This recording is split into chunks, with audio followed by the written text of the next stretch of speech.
Hello, everyone, and welcome back to another episode of She is a Testimony. Today's episode is both heavy and hope-filled. I want to begin by memorializing the life of my dear friend, Tamara Rowe. She was a devoted mother, a selfless daughter, a faithful friend with a laughter like none other, and her memory deserves to live on. And while we grieve her loss, we also raise our voices to break the silence and to bring awareness, because silence allows abuse to thrive. I am honored today to be joined by our guest, the founder of A Way Out of Domestic Violence, Miss Amanda Houston. Amanda, thank you so much for lending your voice and your courage in coming forward to share your story. Thank you so much for being here today. It's my pleasure. I am humbled, at the same time honored that the Lord would use me as a vessel to go through such a time that today I could be here sharing and helping those that need the help. And so this morning, he reminded me that even if my ex-husband wanted to love me correctly, he couldn't, because this was to happen. My God, that season of your life, though painful, it was necessary. It was necessary indeed. So thanks for having me. I truly commend you, my sister, for being one of those voices, because there are many persons who don't have the voice or may not know just yet that they have the voice to share. I was reminded through my friend's terrible passing that domestic violence doesn't discriminate. It can happen to anybody. So thank you for helping us today to talk about it. Again, thank you for having me.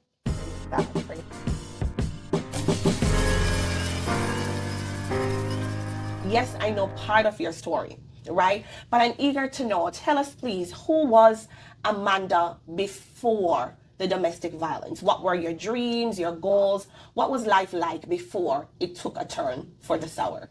Oh, awesome question. Amanda. Amanda was just a bubbly, jovial, fun, like to dance. I'm a church girl from birth. That part was rigid from the get-go. So I was always in church. I am one of 5 children of my mom and one of 9 from my father. And so I'm from a big family, a family of love, understanding, care. So I was nurtured to love. I don't know any other way other than loving. Growing up, I wanted to become a flight attendant at first. And then I decided I wanted to become an accountant. And so during my high school years or my school years, I did business accounts. That's all I know. Life before abuse, life before my story, my tragic, so I believe, story, was beautiful. It had its ups and downs. We weren't rich, but I had what I needed. And I think God had given me the grace to not ask for what I know my mom couldn't afford. And so I would say I wasn't of the worst, but amidst, I was loved. Right now, if you are in a room where my brothers are, you would think I'm the queen, because I get that. And until this day, they still love on me. And that was Amanda before abuse. Wow. Looking back in hindsight, what were some of the changes that you saw in your life or in yourself in those years that the abuse progressed? A few changes that I saw in myself is I felt as though I wasn't heard. I felt as though my personality was too much. I was told that I'm too much. I was often told to shut up. I was told that I have no sense. I was told that I'm not going to amount to anything. I was told that I think I know it all. And I was also told that nobody's going to take me up with 2 children. So by this time in the marriage, you had 2 children? Yes. But I can take you back. So my ex-husband and I met, I would say maybe 2011, via social media. However, this person knew me. We knew each other from we were kids. He migrated and he's now in the US. We connected and we became friends. Before you know it, we became in a relationship. It was a long distance. So it was conversation, communication over the phone, every 2 seconds. We were on the phone all the time. So you guys were in love? So we were in love. I came here in 2013. Shortly after I came here, I became pregnant. And about 3 months within the pregnancy, one day I remember I was getting dressed to go somewhere. I don't remember exactly where. And his phone was on the dresser, and a text comes in. And that time, iPhone, the text will run across the screen. I didn't search his phone, I didn't touch his phone, but I could read, right? And so he got so upset, so frantic, so violent that I searched his phone, which I didn't. And he threw the phone. Honestly, I cannot tell if the phone caught me, but I know it came over and he smacked me in my face. This time I was with child, and so I packed up my bags and I said, I'm going home. Because one thing with this girl that my mom raised me, I'm gonna always have some money hide somewhere just in case. And so I was really serious that I wanted to go home. He cried, he apologized, he begged not to leave. We're gonna do what is right. He's gonna give me my papers. I was also that undocumented at the time. And so he's gonna make it work. And I fell for it. I fell so hard. I fell for the story that he told. And so it was a roller coaster from there because he wasn't a citizen. Did you know that he didn't have his papers yet? No, because he hides everything. And so I was told to not touch certain things, and and I respected that, right? I was raised also to honor your husband rather, and I didn't search his stuff. I believed what it was until so at this point I'm with child. The abuse started verbally, physically, psychologically, financially. So I'm a hustler. I do just anything to make my money, honestly, any honest thing. And so you find that I was doing here, I was cleaning houses, I was just doing whatever it is to bring in some money. And so I would want to send my mom some money. And he's like, you don't have it to send to her. So he was controlling me with finances. I would go to the supermarket. Oh, you're there too long. Every little thing. And so I started to see these things. And these weren't things that you saw while you guys were dating? No, you couldn't see. And some of these things you cannot see until you're living with the person. And that is one of the things where a lot of people says, oh, how do you know this person is abusive and you be with them? You don't see these things. Maybe 10 years later, you still, because they hide who they truly are. But how long can they really hide who they are for, right? And so before you know it, I was with child again, with my second child. When I went to 6 weeks checkup for me, the postpartum, I found out I was pregnant. And I was ashamed. I was so ashamed. I didn't tell anyone. I told my mom, and my mom talked to me maybe twice per week, every week. This is where the camera is because I was so ashamed. And I was not proud of my second, but God knew exactly what he was doing. God knew I needed those two babies. And so he's still controlling, manipulative, and it's playing out so much that I became so depressed. And he has this lady that was supposed to be his mentor, but she admired me so much. She's a watcher. And she, would say to me, I don't understand your husband. Something is wrong with him. That was her terminology at the time. She said, when he comes here and, I would bake and, send food for you guys, he would sit and he would eat. But I noticed that when you come here and I parceled stuff to give you guys, you don't eat it, you take it home. And she said, something is wrong with that man. I don't know what is wrong with him. I don't know what is going to take him for him to see the great woman that you are. And this is an older lady. And she would, embrace me, and she would tell me how much she admired. She said, oh, you cook like an old lady. You have an old woman in you. And, that was my little strength. Yes. And so I remember I was working at this place where I was getting $5 an hour. $5. And so when it's slow, I don't get to work. But again, I don't let that phase me because I'm a hustler. So I left that place, and somebody called me to do it here. However, we had a disagreement earlier. So I didn't tell him that I'm going to go and leave the job and I'm going to do it here. And I saw this lady calling me constantly. I answer. She's like, where are you? Your husband keeps calling me, asking me if I see the car outside. I feel like he's going to put his hands on you. And I'm praying and I'm praying. And, so I know what to expect when I come through the door. And when I came home, I finished there and I came home. He fought me like a man. He fought me like a man. my chest all bruised because I'm light-skinned, my back all bruised, and I didn't know what to do. And so I started taking the chalk plates and I just start mashing them because I'm crying for help. But how do I say help? You know? And I'm trying not to get emotional. And I think the guy downstairs, he called the police. And shortly, the police came, but nobody answered the door. So he didn't know where exactly to go. And the lady and her husband at the time, thank you, they came and he opened the door and he let them in. And she's like, did you hit her? Mind you, the lady's looking at my skin. She knows. She can see. And he's like, no, I didn't hit her. Da da da da. She break up the dishes. Now he's playing the blame game. And her husband is talking to him. And, you know, he just didn't accept it. And so when he calmed down and I was looking at my 2 babies and I said, God, you didn't give me these babies to live like this. I said, if this is the life you want for me, I'd rather give them away. And I was serious. Because when I look at these 2 kids, they were angels. They required and they deserve so much love. And that's nothing I wanted my babies to grow in. See. And so, I'm sorry. Take your time. By right, this is the first time I'm sharing publicly my story. Didn't expect to cry. Take your time. And believe that I'm healed.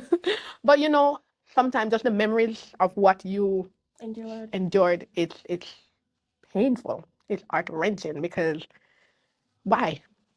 You know, and so the same night he called someone on the phone and he said to them, if the police arrest me tonight, make sure she goes back to Jamaica. And he started to threaten me like, oh, if you ever tell anybody what is happening and this and that, and you know. And there were nights when I didn't want to sleep with him, having sexual intercourse, and it was forced because, hey, now we're married and you're mine and you cannot tell me, and you know, you're not supposed to do anything without me. Don't spend no money. Don't send any money to anyone without me. It was bad. And then when I said I'm leaving, who you think is gonna take you up with 2 children? You know, who you think? Nobody's gonna want you. I'm the only person that love you. Oh, your family don't even love you. You know, and so there was a lot of psychological control and manipulation. So outside of the physical abuse, he was also using his words to speak down to you and to devalue you, to take away your sense of self-worth, your identity, and to just keep you feeling controlled. Yes. So mind you, he thinks in his eyes, America, I'm not accustomed to you, I'm new, so I should go with what he says. And so I remember one day I was taking my eldest to the doctor and it was a snowstorm and it was so difficult. I didn't know about the plastic over the stroller, so the baby nose is running, everything, I run everything wet like it's crazy. And I said to him, I want to buy a car.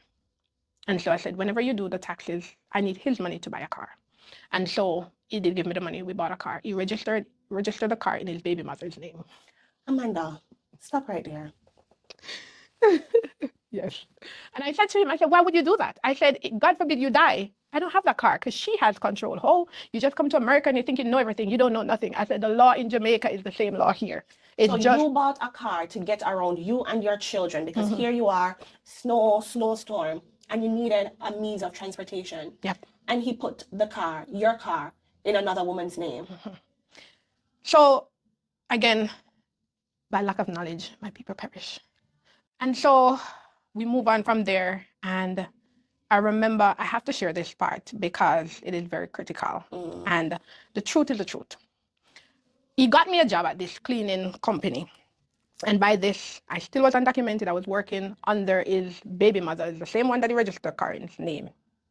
We did the application. I don't know what a social is. He gave me her social security. And so I was working under her name. When I got the check, I was like, he's like, she knows about it, whatever. I said, I'm not going to do this. I don't want to work at this place, but the force, you know, it's a job. You think you know everything. I got it covered. And so I worked at this place for about 3-4 months. When I got the check, he cashed it, he deposited, whatever. And, the tax season came. I got the W-2 and I gave it to him to give to her. I said, you know what, just let her have it, whatever. I don't know what the deal is because I don't get to talk to this person. This person always wants to fight me because in her high, I took her man, which was the truth. I wouldn't know because I was in Jamaica talking to him so much.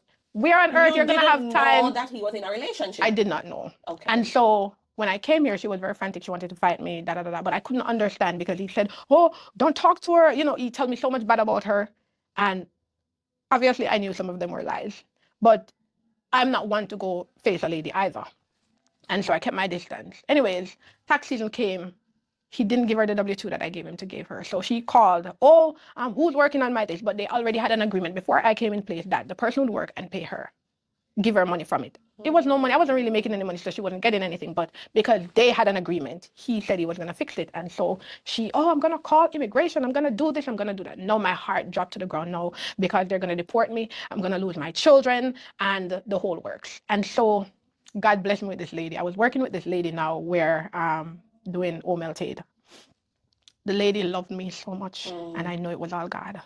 So the car that we bought, I would just come out in the morning to take the kids to the daycare, and there was no car. He would take the car and go wherever, do whatever with the car, because he wanted me to stop working. And so the lady didn't do anything, but she came to me and she said, Amanda, I don't know, but there's something about you. I'm going to give you my car. Wow. And you can use it for the week. And on the weekends when you don't work, you just make sure it's full with gas. I'm undocumented. I don't have a license. And she just give you her car? Yes. So amidst all of it, there was God. Yes. And so I was working with this lady, and when he took away the car and I was still going to work and I wasn't calling him and arguing with him, he called me arguing.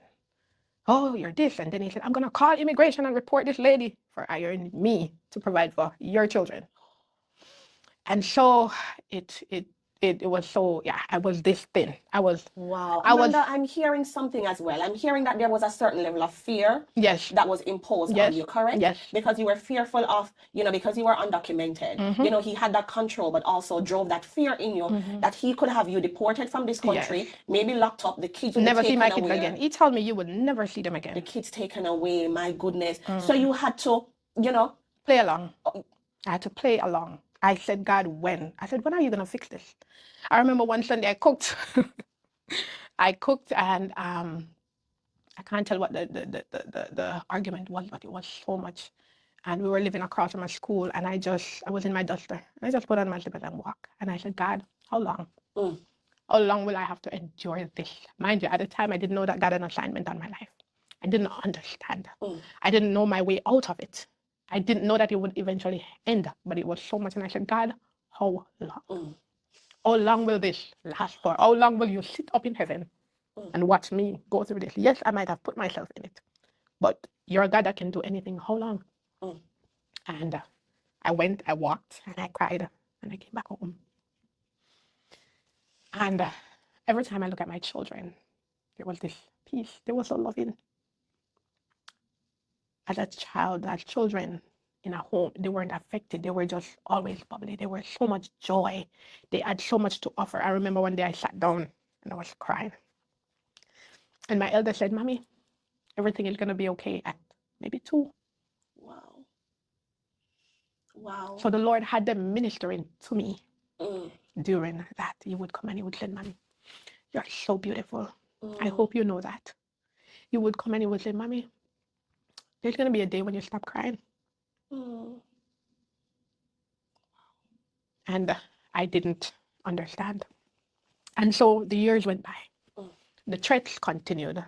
The financial abuse, the control, the manipulation. And about this time, I became so overwhelmed, overworked, tired.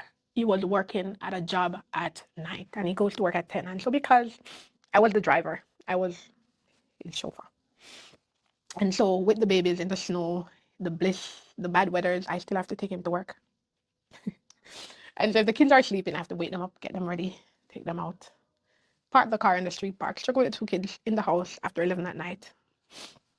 And so I said, I'm going to ask my sister to come and help me because I'm tired. And I was falling asleep at stoplights with the 2 babies in the car because I can't say no. So you were working, taking care of the children, and still have to be carrying him around. Mark you didn't know what you were getting involved in. And that's what I want people to understand. No. You did not know because this was someone who fed you so much lies. I'm guessing he created a picture of America and the life that you guys would be living. And so he took you from Jamaica, brought you here, promised to give you your citizenship or your green card and create a family together.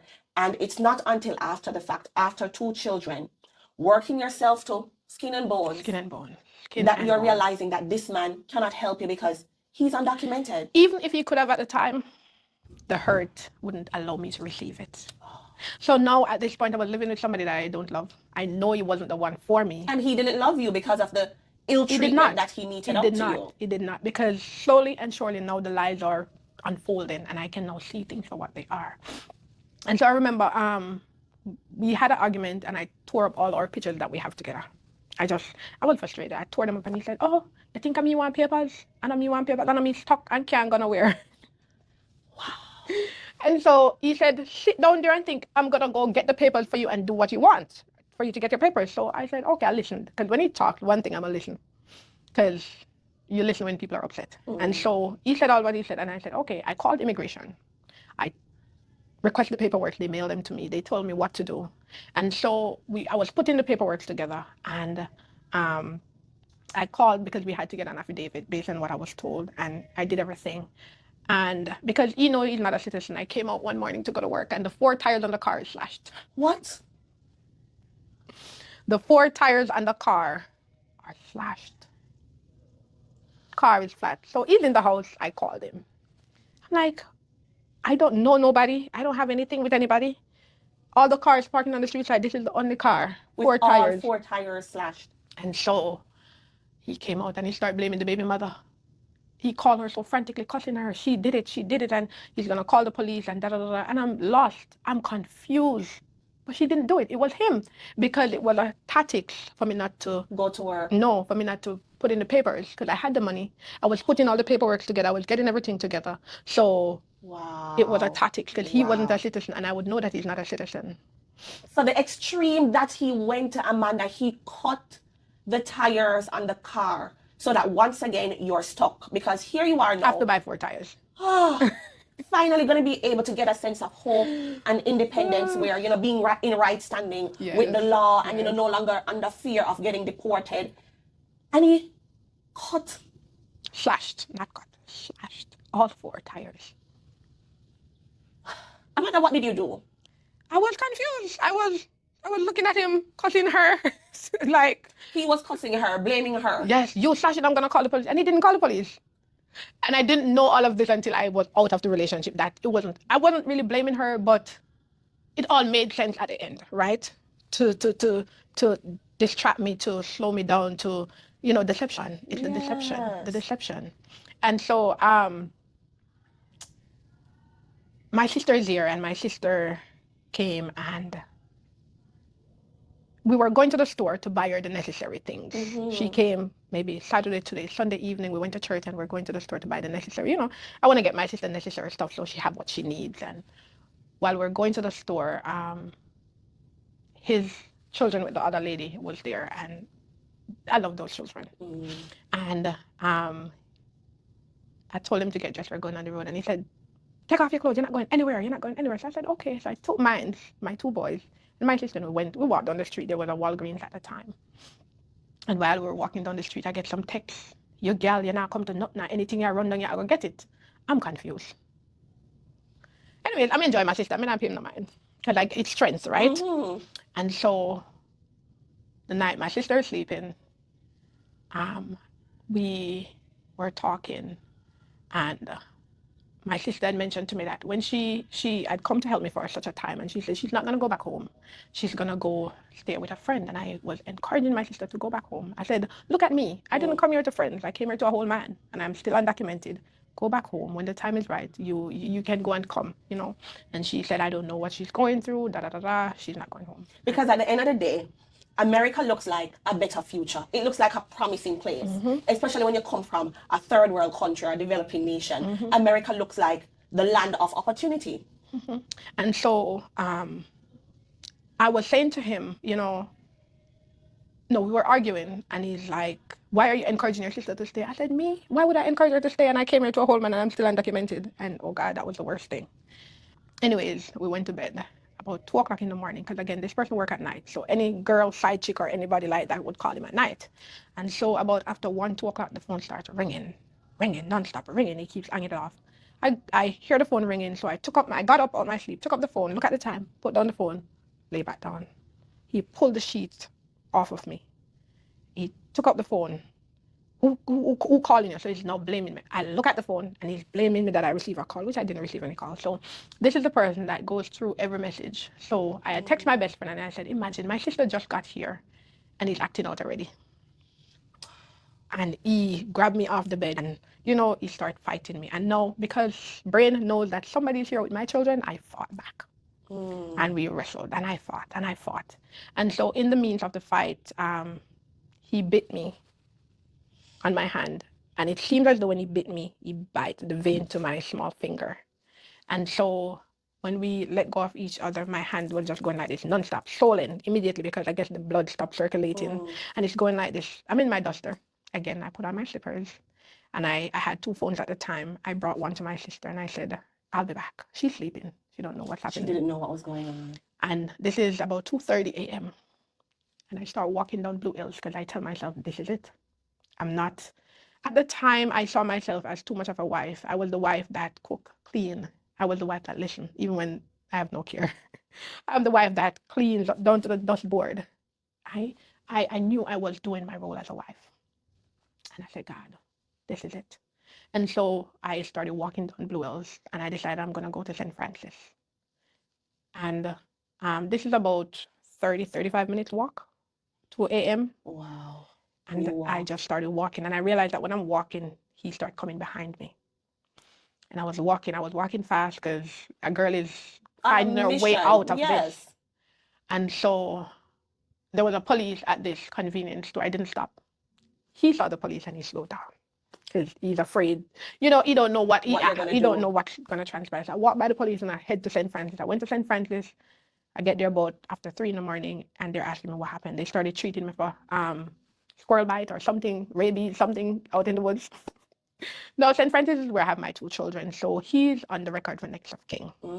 And so I wouldn't tell them what happened because I know I want it to be this. This is it. And so the fear of losing my children, all the bad things going through my head. So I wouldn't talk. And so they're treating me. And so the nurse said to me, if you won't talk, we're going to call the police. And she said, better yet, there's police. This is the time when they bring in the prisoners. So she got a police and the police came. And the police is asking questions and I'm not responding. And so the police, they go in the system, they share his information with the police. It's in America. The police called him and said, Mr. So-and-so, why is Miss So-and-so at the hospital by herself? He said to the police, she took away my phone, searched my phone and bust my mouth. Now, any smart person could know. I mean, I did bust his mouth, but I was like this. And the police was like, no. So the police said to him, where are you? Because we're going to arrest you. And he gave the police wrong address 3 times. They treated me. No, he told the police that I busted his mouth. So the police said to me, you have to give me a statement because he said you busted his mouth.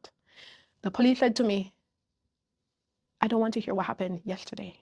I want to hear what happened right before you came here. He gave me a paper and a pen and he said, take your time, think about it and write what happened before you came here. That's all I'm interested in.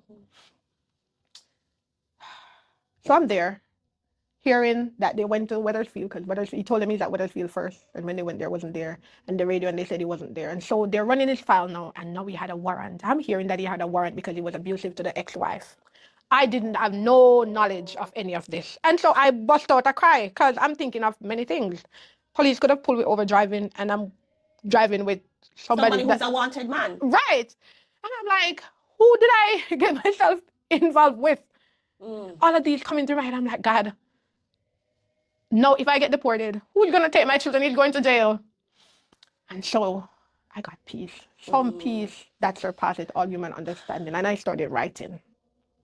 I wrote what happened and the police, he said, I'm going to take you home because I have to make sure you're safe.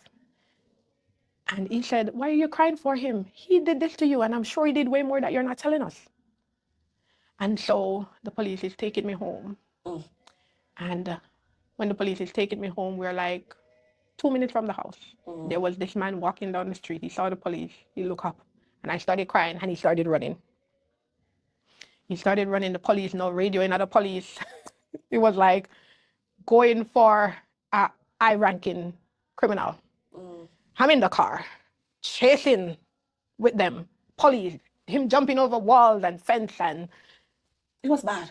it was horrible. This is 6 in the morning. Police are just coming to work. They drove him down. They jump over fence with him, mess up their uniform. So you know they're gonna be extremely angry. They cornered him and they had him on the floor, and he wouldn't surrender. They had to stick him up. I couldn't watch, honestly. I held my head down in the car. So if they had killed him, I wouldn't know. Because I'm like, God, what kind of a demon, I can say today, day was that? And so they arrested him. I went home. The police came in the house with me. So my sister is waking up to police. And it's like, what happened? Because the police had to verify that the kids weren't being abused and they didn't witness what's going on and they weren't home alone. And so he got arrested, faked an heart attack, went to the hospital. He dismantled the car key because he put my birth certificate, all the paperwork that I had for immigration, the kids' birth certificate, my debit cards, every form of identity. He hid them in the car and threw away the car keys.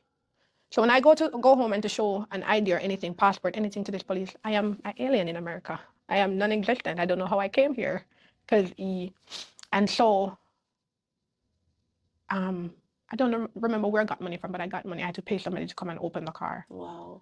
And when I opened the car, I realized that that's where he hid the documents. I found a phone of his, and then this is rapid, like a day after. Yeah. And so I found a phone of his. I'm thinking of all the passwords I could ever think of, and I got the phone open. And in the phone, he have his phone in the hospital, texting somebody that I poisoned him, and he's in the hospital, and his family. So that's the word on the street. Me and my sister poisoned him, and he almost died, and he's in the hospital. He didn't tell anybody that he abused me. And so when he got arrested, I called his mom, and I said to her, she was one of the first person I told before I tell my best friend or anyone that her son was abusing me. And she would give me every excuse in the book. I shouldn't talk back at him. I should do this. Wow. And I cannot really blame her because I too did ask her not to say anything to him because I didn't want, And so she said to me, her last words for the entirety of that time until now was, you try get my son out of prison. And that was it. I've never heard back from her. I've never spoken back to her. And so I was in communication with his brother because I want him out of jail. My heart is still, Let me understand something. He was finally getting the punishment he deserved. He got locked up. And you wanted him out? Yes. Again, I grow to believe everything he was saying. Again, he's still my children's dad. He was somebody that I loved for years. And I always just believe that God gives me the heart of Jesus. And so here I am, feeling guilty, feeling bad for somebody that wrecked me. And so I remember I called the police. I called the police station. And the police said, if you call back, I'm going to arrest you. Hold on. The police said, if you call back, they're going to arrest you. The police said, are you crazy? Because here you are not the only woman he's abused. The police said to me, if you called us back, we're going to arrest you. You have to understand that persons that are living in abuse for a time, they grow accustomed to the environment. So if somebody that smokes in their car or in their home, that odor, they don't smell it. But somebody comes in and they're like, oh my God, it smells horrible in here. That is because the person that lived in that environment grew to be and survive in that environment.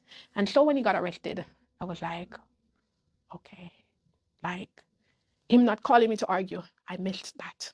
Wow. I missed him not being at the house.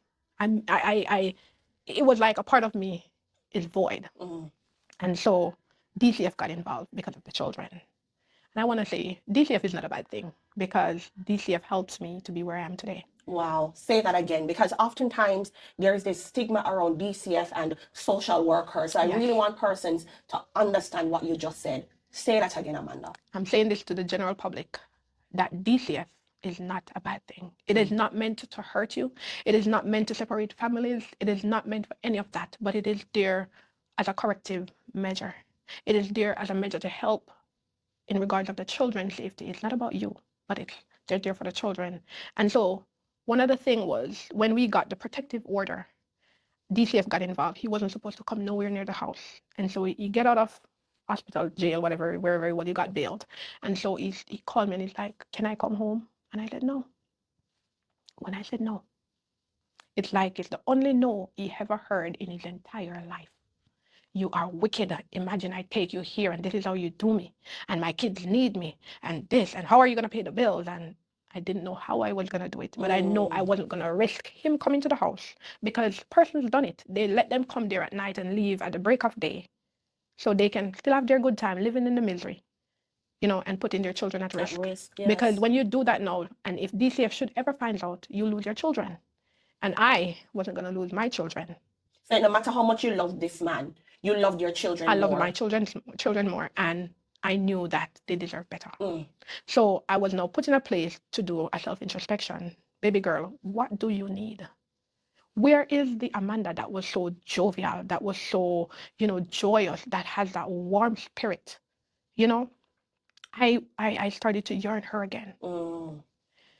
But one of the things that still had me bound was the home that we created together. Everything smelled like him. And so I was miserable. The pillow, the sheet, no matter how much wash I wash, no matter how much clean I clean, his presence was still there. And so by this, he decided that he's not going to pay the bills. He's not going to pay any rent. The car, I would sometimes come and the car is there, go outside and the car is there. Sometimes it's not. And I remember about 3 days straight, he took the car. And I said, okay, I'm not going to pay for this car.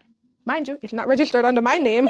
So you see how it works? Things are working together for your good. Okay, and so I decided I'm not gonna pay for the car, and they sent me the note that they're gonna repo the car, and I didn't care. I'm like, okay, I'm not driving it anyways, and so they repo the car. Good. And now I am taking the bus. The DCF guy, he wanted me to go get food stamps and cash assistance. No, he's telling me over there, what list people do them something, then nobody from Jamaica now come here come leave my food stamp and whatever. And so I did what I have to do, because now DCF is telling me, if you don't do this, we're going to take your kids, because you're neglecting your kids. And they have to eat. And we are providing you with these resources. So take them. So I went and I got, he brought me down there. DCF brought me there. We did the application. I got food stamps and I got cash assistance. And the next move was to go in the shelter. And so that was my fear. I know I needed to leave the house, but I heard shelter is bad, and you have to leave 6 a.m. in the morning and you have to be there by 6 in the evening. Not true. For the domestic violence shelters or safe homes, you get to stay there. You get a room if you have children for yourself with your children. And if you are single, as you don't have children, you share a room with someone. It was the best thing ever. Wow. I couldn't take anything but maybe 2 garbage bags with clothes for me and the boys and their favorite toys. And so we went to the shelter. It was different. It was nothing that we are familiar with or accustomed to.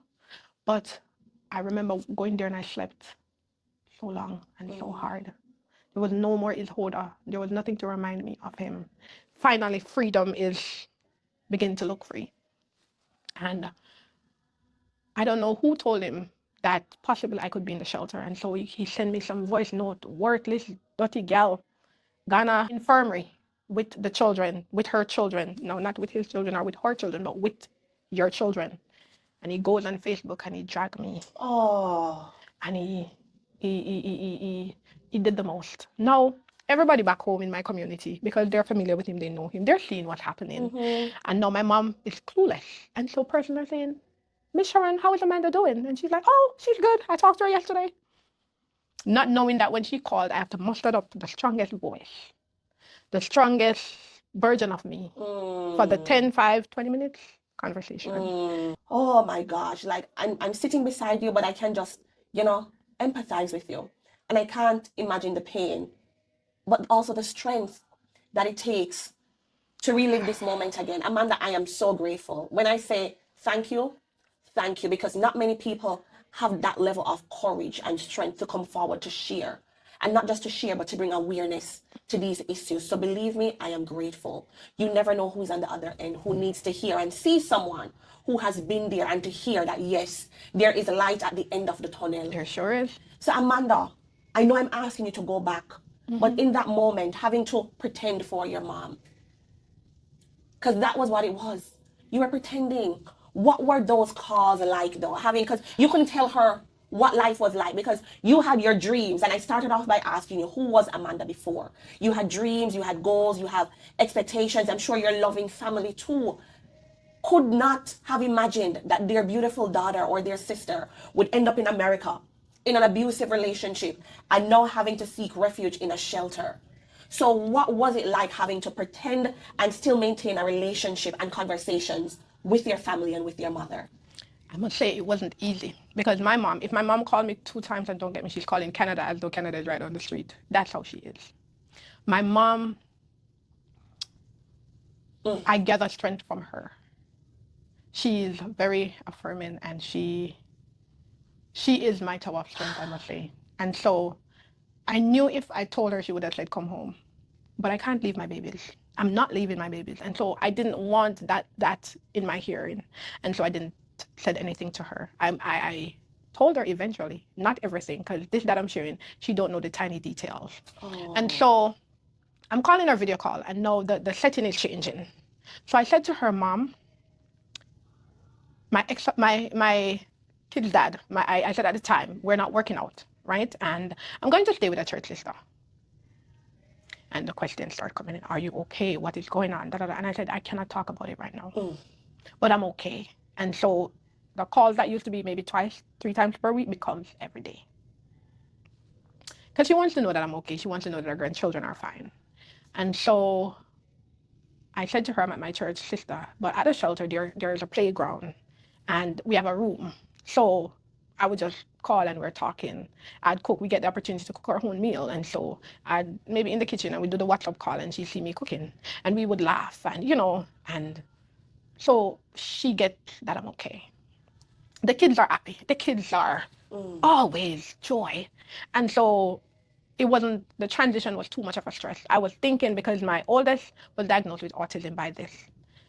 He has mild autism. His autism is not physical, it's more communicational. Okay. And so he would function. And when he goes there, we were thinking that the change would affect him, but it didn't. It was smooth transition. He was happy, and so on and so forth. And I talked to my mom, and she would know, always, every time she knows somebody's coming, she would try to send a 50 for her grandchildren or send something. And so now she's eager to do more. And I'm like, Mom, no, it's okay. We're fine. And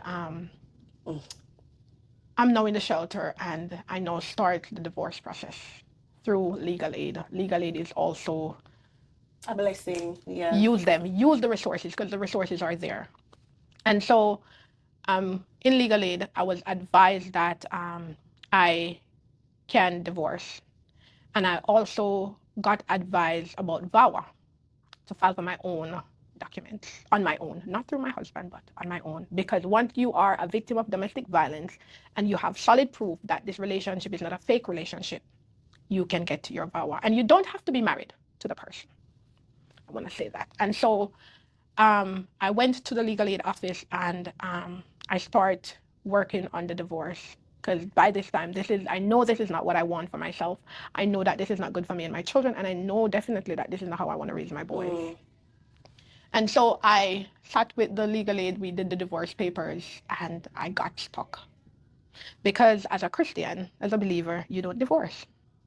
But when I sit down and I read the word of God, and who He's telling me that I am is not how I'm living. And how He says a husband is supposed to treat their wife, that's not what I was receiving. And I don't encourage divorce, but I also grow to understand that a lot of persons married wrong. And if you marry wrong, married to somebody that the Lord didn't give you, you are going to go through hell. I'm sorry. That's just the truth. So that's one way to check if this was of God. And so I prayed, I fasted, I seek God, because God, I don't want to make no more mistake. Life is rough by itself. I don't want to do anything else. But the more I get into the word, the more I'm feeling that this is not what God wants for me.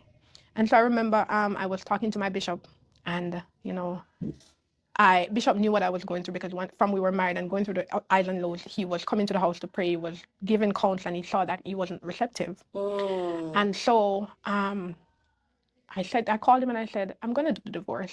And he said, I'll be praying for you. But okay, he said, I don't have the power to tell you not to or to. But if you're going to do it, I'm here for you. And so the immigration paperwork started. Everything started flowing, divinely connected through same legal aid. And I put in the paperwork. They let me know that I can divorce if I want to. And so I seek God. And when I got my okay, I put in the papers so the lawyer could serve him the divorce paper. But God was so intentional. God didn't want me to divorce him. God wanted him to divorce me. Because you needed to have a clear conscience. Right. And so with this, it's about 6 months. It's filled out, it just needs to be submitted, right? I okayed my lawyer to serve him. And the day before he got served, I got served by him. So with this, he had someone that was pregnant about 8 months. Yes.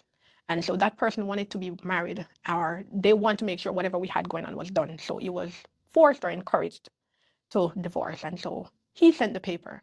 And so when I was served, he called me freaking out that I wanted to divorce him, knowing that he also served me. And so he's begging me not to sign the papers. And I'm like,